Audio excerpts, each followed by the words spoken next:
noches, amigos. Estamos en una edición más de Conversando con Mariela. En esta oportunidad tenemos el honor de tener en este espacio a Pedro Yaranga, especialista en temas de seguridad, también en temas de narcotráfico y terrorismo. Muy buenas noches, apreciada Pedro.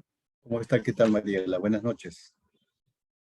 Pedro, tenemos en esta coyuntura, hace más de una semana, una preocupación grande de parte de la población respecto a las declaraciones que dio el ministro de Defensa en cuanto a la posible desactivación de 40 bases militares en el BRAE, señalando que se habían ya cumplido los objetivos por los cuales se instauraron, ¿no?, en su oportunidad.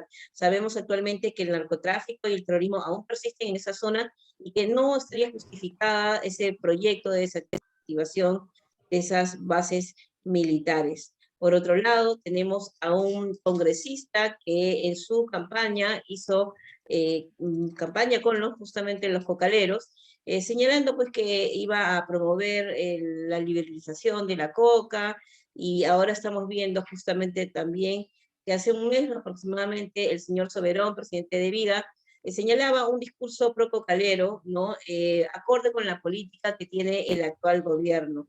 Por ello necesitamos contar con tus alcances y tus análisis en esta coyuntura política, porque hay una extrema preocupación de que el Perú se convierta en un narcoestado. Claro, son varias preguntas. Bueno, veamos. Me parece que es un desatino el anuncio del ministro de Interior o de Defensa. En otras épocas seguramente este desliz pudo haber terminado con la carrera del ministro. Sin embargo, estamos viendo que en este gobierno se cometen una serie de errores, empezando desde el premier, y no pasa nada. El perjudicado es el pueblo, la población. Supongamos que se tomara esa decisión. O sea, el ministro está presumiendo que de aquí a unos años, se vaya a lograr una pacificación total en el BRAE. Pero si hasta ahora no han hecho nada, entonces, ¿cómo piensan pacificar? El tema de la coca está cada día más creciente, los remanentes del narcotráfico igual están a sus anchas, el gobierno no tiene una decisión política de cómo enfrentar el narcotráfico, el terrorismo, el crimen organizado. Entonces, en conclusión, no hay nada. Y si no hay nada, entonces esos anuncios simplemente no tienen ninguna justificación más que atentar contra la seguridad del país, porque el narcotráfico y el terrorismo tiene que ver bastante con la seguridad del país. De modo que yo creo que ahí debería actuar el Congreso de la República, ¿no? No solo con el ministro, sino también con el premier, porque ambos coinciden. O sea, esos anuncios también lo ha ratificado el premier en otra reunión en el BRAE. Entonces, esa es aparentemente la voz que actualmente está llevando el gobierno, que es una voz bastante errática. Por otro lado, el jefe de Devida, que es el ente rector de lucha contra el narcotráfico, en realidad está jugando de espaldas a una política de lucha contra el narcotráfico. Porque él está diciendo lo del BRAE, que tienen un acuerdo social, me parece que es, ¿no?, para que los mismos productores se autoerradiquen.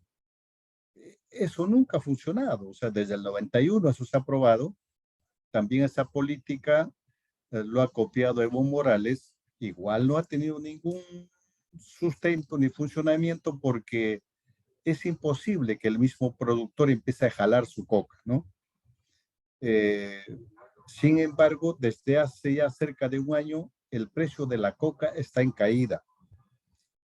En otras épocas, cuando el precio de la coca está en caída, el narcotráfico también baja.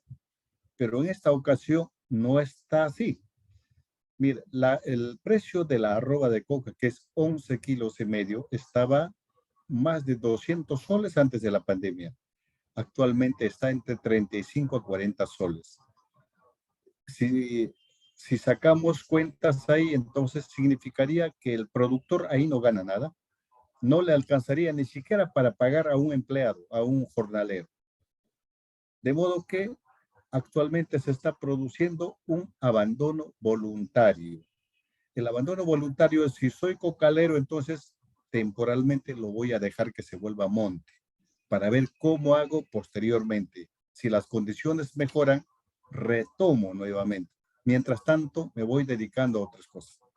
Pero no solo eso, también hay eh, algunos de los productores que en número considerable se están yendo a otros sitios, por ejemplo, hacia Ucayali, hacia Madre de Dios Alta, algunos para ya apostar por otros cultivos alternativos como el cacao y otros dedicarse a otras cosas, ¿no? Unos pocos intentan con el tema de la coca. En estas condiciones, si soy gobierno, podría ser punto clave para tomar decisiones, sobre todo para sensibilizar a toda esa población y hacer el giro táctico para que ellos realmente cambien por cultivos alternativos.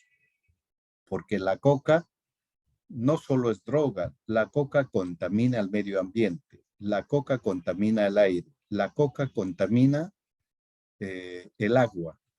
Entonces, si nosotros tenemos una gran tarea mundial después del coronavirus de reconciliarnos con la tierra, habría que por lo menos apostar por ese lado. Sin embargo, eh, el gobierno no entiende ni el premier, ni el presidente, tampoco los ministros. Entonces están trabajando a como puede. Si alguien grita, le dan razón. Consejo descentralizado. ¿Cuántos consejos descentralizados? Pero operativizar ese consejo descentralizado o los acuerdos de ese consejo descentralizado, absolutamente nada. Lamentablemente, pues estamos no en un gobierno, sino en un desgobierno que también trasciende en la incapacidad fuera del compromiso ideológico que tienen en su agenda. Perú Libre sabemos que promovía todo esto y nunca ocultaron cuál iba a ser su línea de trabajo y línea de acción. Ahora vemos también que en plena campaña, pues se dio un compromiso que sostuvo Pedro Castillo y Bermejo con los cocaleros. Hay una reunión que sostuvieron, que se hizo pública. Y bueno, también obviamente está el compromiso político con Evo Morales y Runasur, el hecho de virar un poco para esa zona y que Pedro Castillo se convierte en el remedio de Evo, hasta en la vestimenta y en toda su política pro-cocalera. Entonces, y todo esto dentro del marco de la agenda política que hay sobre el Perú para incluirla pues en el foro de Sao Paulo, ¿no? Con la guía y anuencia del G2 cubano y el actual embajador de Cuba en Perú, el Gallo Zamora, todo un engranaje para secuestrar nuestra soberanía nacional y someternos totalmente a este bloque de países narcochavistas y realmente hundir nuestra economía en el más hondo fango, ¿no? Se puede decir así. Entonces, y hay que llamar las cosas por su nombre porque nosotros, los peruanos que estamos comprometidos con la defensa nacional de nuestra patria, que amamos nuestro país, que fuimos cultivados con principios, valores, patriotas, cívicos, queremos luchar desde nuestro foro, de nuestra perspectiva, y dar lo mejor de nosotros para rescatar a nuestro país de esta lacra comunista. Como especialista en este tema, también sabemos que no solamente en el BRAE se produce la coca y esta producción del narcotráfico, también sabemos que hay otros puntos del país donde se produce, me parece que también en Chota, en una zona importante de Cajamarca se está produciendo la coca, la amapola también. ¿Qué alcance nos tienes al respecto? Además del narcotráfico, que no solo es el Braem, porque tenemos 15 regiones que están involucrados en la producción de coca. En la parte de Chota, que es parte de un corredor del narcotráfico, pero más que narcotráfico, allá es cannabis.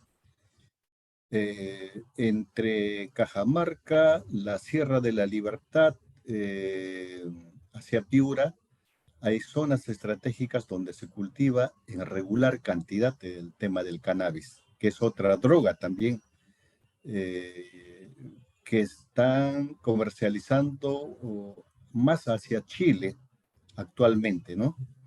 Pero todo eso está creciendo actualmente. Entonces el cannabis puede tranquilamente producir sobre pisos ecológicos encima de los 2000 metros sobre el nivel del mar, incluso, ¿no? En los valles interandinos. Y eso es lo que están aprovechando. En el caso de la coca, la expansión mayor es la zona del Brain. Estamos hablando por lo menos 30.000 hectáreas, que es muchísimo. En producción misma de droga, cocaína, estaríamos viendo un poco más del 70% que produce todo el país. Las otras zonas más emblemáticas, por ejemplo, la parte de Ucayali, la unión entre las regiones de Huánuco, Ucayali y también Pasco, eh, que es el lugar donde por lo menos hay más de un centenar de pistas clandestinas. Y la otra zona de expansión es por la parte de la selva de Puno y Amazonas, donde antes no había coca. Por lo menos desde los últimos 2 años se han detectado representantes de los resilientes de las FARC en la parte de Amazonas, que es colindante con Ecuador. Ingresaban por la parte de Piura, más o menos, ¿no? Y fueron capturados por lo menos 3 personas, casi con $1.000.000. Pero como no hay control, entonces todo eso se va masificando. Ahora, el tema del trasiego, del narcotráfico, mejor dicho, de la droga, mayormente es vía aérea, ¿no? ¿De dónde vienen las narcoavionetas? De Bolivia. Bolivia en Latinoamérica es un lugar especial, diríamos, es un lugar donde se almacena droga y donde se resguardan a las avionetas, a las narcoavionetas. Entonces, si en el Perú, por lo menos las Fuerzas Armadas y la policía destruyen pistas, en Bolivia un poco más lo asfaltan, ¿no? Entonces, todas esas avionetas están en Bolivia, de ahí vienen, en Bolivia se almacena, y de Bolivia a Paraguay, de Paraguay por diferentes rutas a Brasil, y de Brasil hacia Europa. Ese es el mejor negocio. Eh, ¿Qué cárteles estarían operando en la zona del BRAE? Según tengo entendido, está el cártel mexicano, el cártel boliviano, el brasilero. Danos unos alcances de qué organizaciones estarían operando en estas zonas y también en las zonas limítrofes del Perú. Hasta hace algunos años, efectivamente, en el Perú operaban diversos cárteles. Uno de los cárteles que se apoderó prácticamente de todo el Perú, Bolivia y parte de Colombia fue el cártel de Sinaloa. Pero tácticamente el narcotráfico siempre cambia cada cierto tiempo. Entonces, ahora les resulta no enviar a los representantes de los cárteles. Los representantes de los cárteles están en el Callao, están en Lima, están en Bolivia y están en la parte norte del país, especialmente por Piura, por Paita. ¿Por qué? Porque desde ahí se exporta la droga. ¿Quiénes son los que operan en la zona cocalera, en la sierra y parte de la costa? Los clanes familiares. Y los clanes familiares son el papá, el hijo, el compadre, los cercanos. Ese es el clan que maneja el trasiego de droga de un lugar hasta cierto. Por decirle, los clanes en alguna zona hasta cerca a Lima pueden avanzar. O a veces también hasta las pistas clandestinas de Pasco, ¿no? En la sierra también están operando. Entonces alguien diría, ¿por qué operan los clanes en la sierra si ahí no hay coca?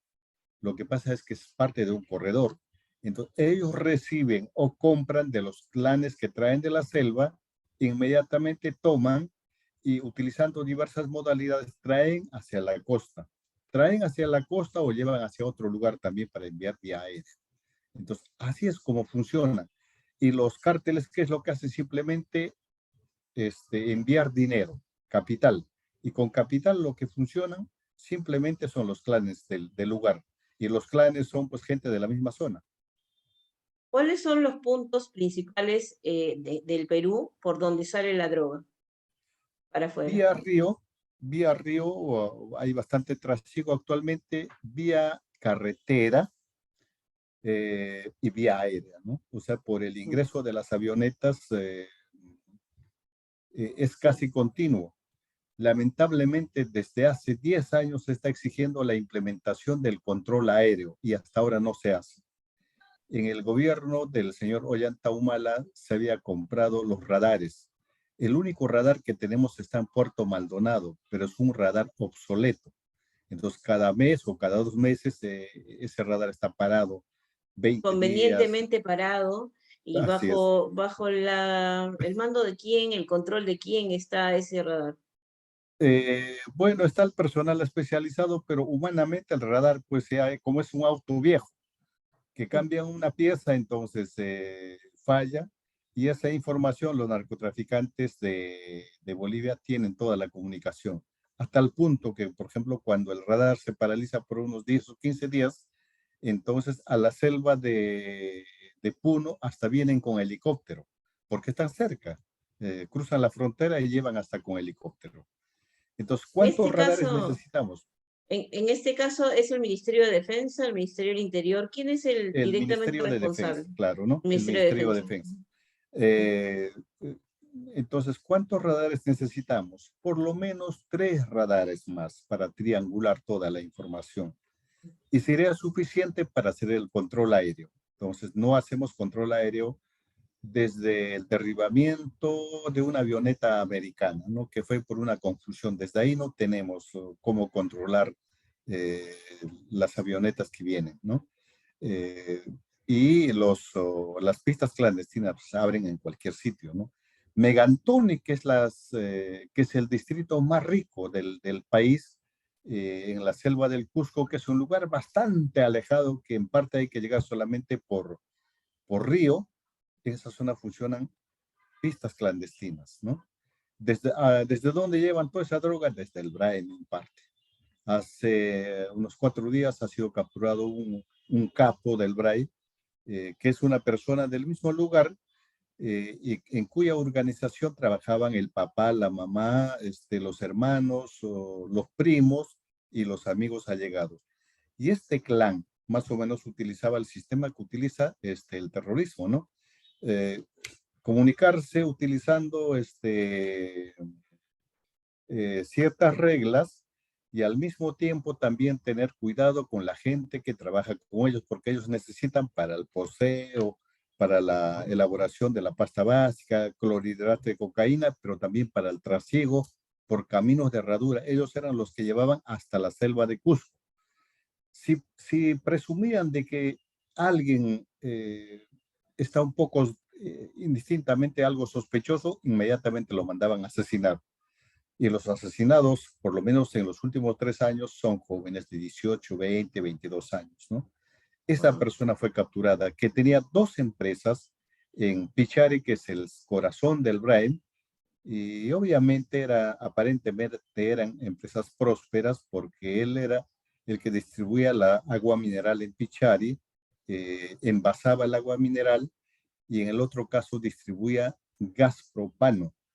Eh, que también hace algunos meses en un control se ha encontrado aparentemente el balón vacío que venía hacia la capital. Cuando sometan a un pesaje resulta que pesaban mucho y abren los balones, estaban repletos de cocaína, ¿no? Wow. Entonces, esa persona, por ejemplo, fue detenida, pero no solo opera él, pues operan otros clanes familiares también en las mismas condiciones. Como ahora está bajo el costo de la coca, entonces compran con precio menor la coca, es decir, con poco capital pueden tener tanta cantidad de droga. Ujú. Una pregunta, Pedro, si vemos que esta coyuntura política, evidentemente pro-cocalera, está afectando directamente la defensa nacional, ¿crees por conveniente interpelar al ministro de Defensa por sus declaraciones y también por la política que está pretendiendo plantear? Obviamente debería ser interpelados tanto el ministro del ramo, o sea, de defensa, y el premier, Ujú.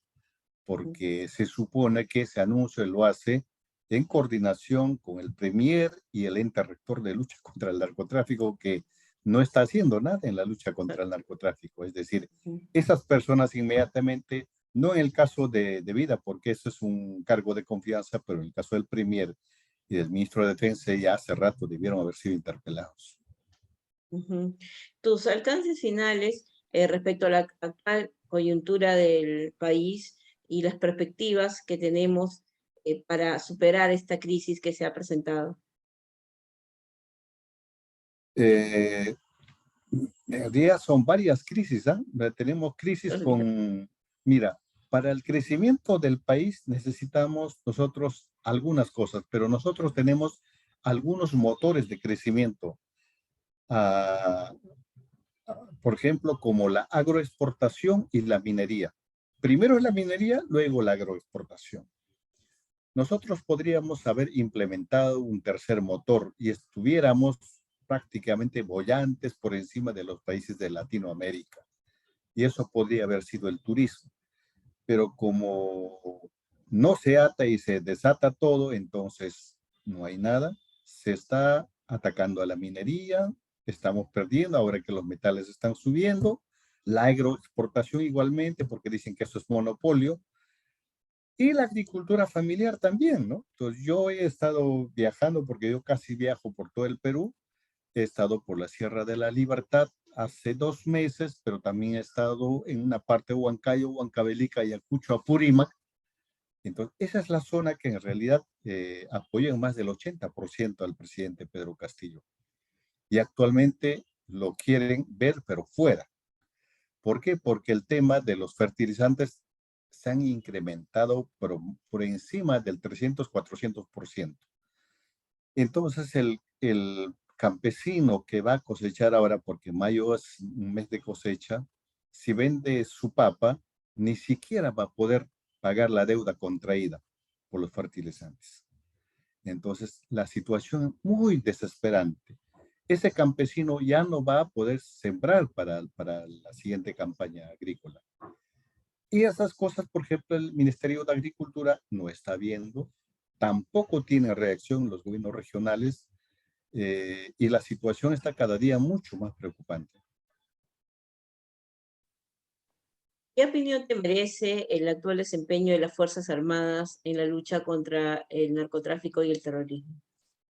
Tanto las Fuerzas Armadas como la Policía Nacional están trabajando porque tienen un compromiso con el país, no porque respondan al ministro o que respondan al presidente.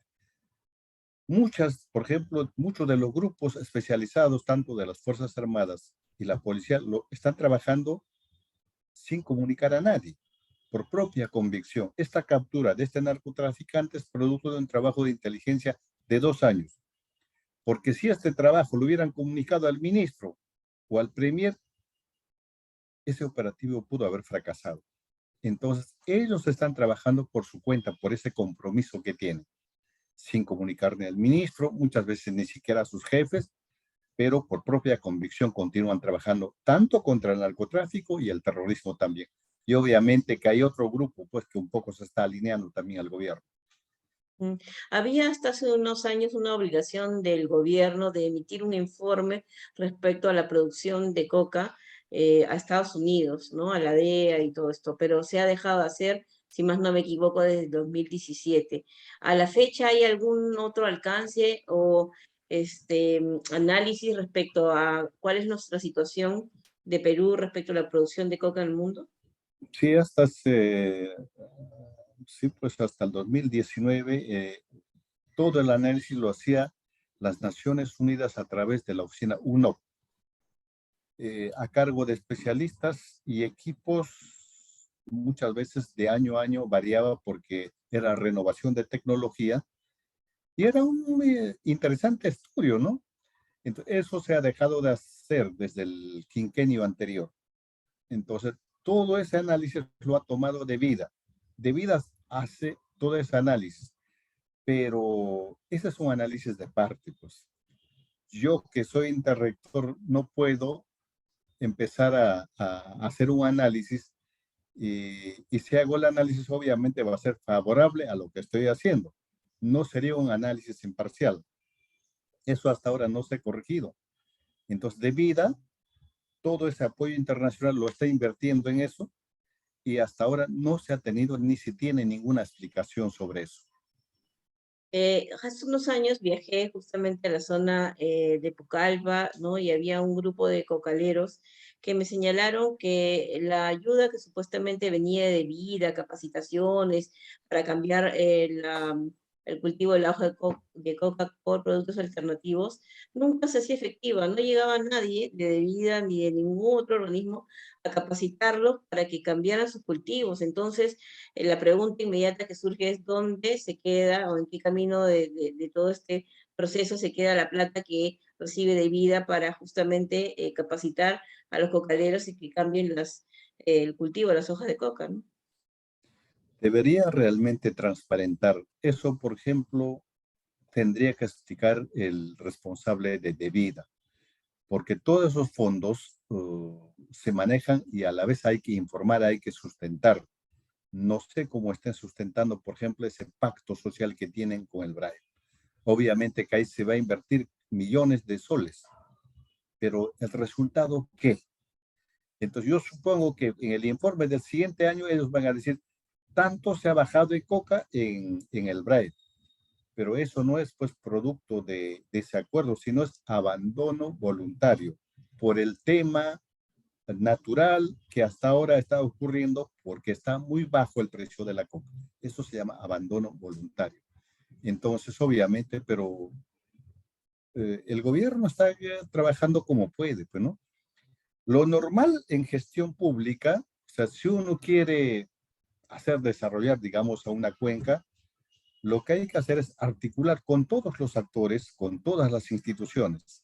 Entonces, si yo quiero hacer cosas importantes en el BRAIM, entonces no solo es de vida tiene un presupuesto considerable, pero están todos los ministerios. Significa que todos deberían articular algunas acciones. Al mismo tiempo, articular con los gobiernos regionales y los gobiernos locales.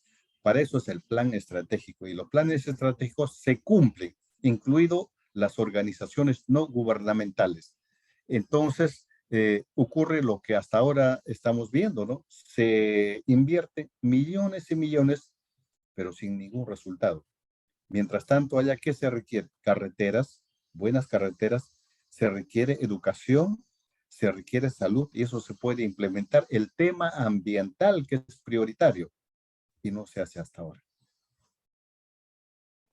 Es muy lamentable también y el silencio cómplice que yo vería también en la Contraloría General de la República, que debería desarrollar un papel más exhaustivo en varios alcances, en gobiernos regionales, municipalidades, en los mismos ministerios, en el Ejecutivo, pero bueno, definitivamente estamos en una coyuntura política muy difícil. Pero para terminar, tus palabras finales a la población civil que te escucha y que tiene esta preocupación de que Perú se convierta en un narcoestado. ¿Qué nos podrías decir? Y bueno, quizás unas palabras de aliento aún en este desafío, en esta coyuntura. En algún momento nos encontramos desafiando pues, al terrorismo, ahora estamos en una coyuntura similar o mayor, entonces quisiéramos que nos des unos alcances finales para la población que te va a escuchar.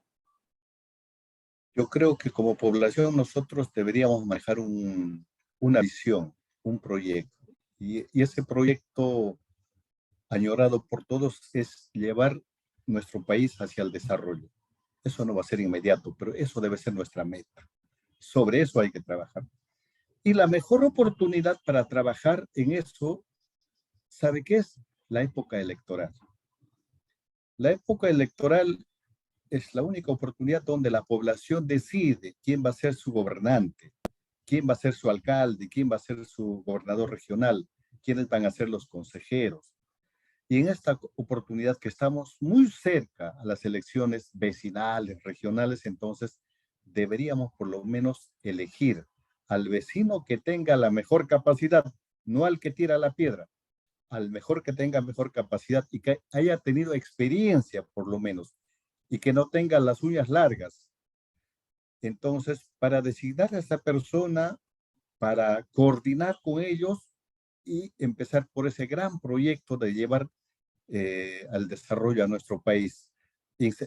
Encender otros motores del desarrollo, no solo la minería y la agroindustria, o la agroexportación, sino también otros motores del desarrollo. Así es, Pedro. Muchas gracias por tus alcances y esperamos contar contigo en otra oportunidad para que nos sigas ilustrando en las materias de tu especialidad. Muy buenas noches.